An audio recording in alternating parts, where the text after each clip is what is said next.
Une méditation tirée du livre Maranatha, le Seigneur vient d'Ellen White, 20 décembre, le plus grand honneur de notre Sauveur. Et quand on lui dira « Qu'est-ce que ces blessures à ta main ?» il répondra « C'est dans la maison de mes amis qu'on me les a faites. » Zacharie 13, verset 6. Puis je vis un nouveau ciel et une nouvelle terre, car le premier ciel et la première terre avaient disparu. Apocalypse 21, verset 1. Le feu qui consume les méchants purifie la terre. Toute trace de malédiction disparaît. Un seul souvenir demeurera, notre Sauveur portera toujours les marques de sa crucifixion. Sur sa tête blessée, son côté, ses mains et ses pieds se trouvent les seules traces de l'œuvre cruelle que le péché a accomplie. Le prophète, contemplant Christ dans sa gloire, dit « Des rayons sortaient de son côté, c'est là que sa force était cachée. » Habacuc 3, verset 4. C'est ce côté percé que s'écoula le sang qui réconcilia l'homme avec Dieu. C'est là la gloire du Sauveur. C'est là que sa force était cachée.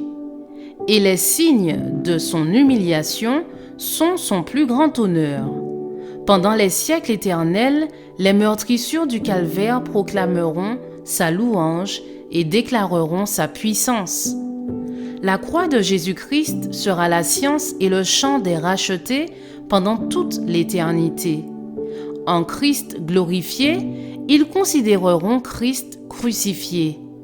On n'oubliera jamais que celui dont la puissance créa et soutient des mondes innombrables à travers l'immensité de l'espace, que le bien-aimé de Dieu, la majesté du ciel, que celui que les chérubins et les glorieux séraphins prennent plaisir à adorer, s'humilia jusqu'en terre pour relever les hommes déchus, qu'il porta la culpabilité et l'opprobre du péché, qu'il vit son Père détourner sa face de lui, jusqu'à ce que les misères d'un monde perdu brisent son cœur et lui arrachent la vie sur la croix du calvaire.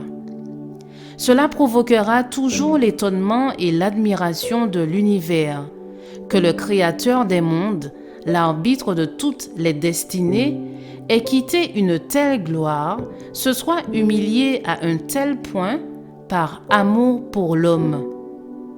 Lorsque les nations des rachetés arrêtent les yeux sur leur Rédempteur et considèrent l'éternelle gloire du Père éclatant sur son visage, lorsqu'elles voient son trône qui est d'éternité en éternité et se disent que son royaume n'aura point de fin, elles éclatent en un chant d'allégresse.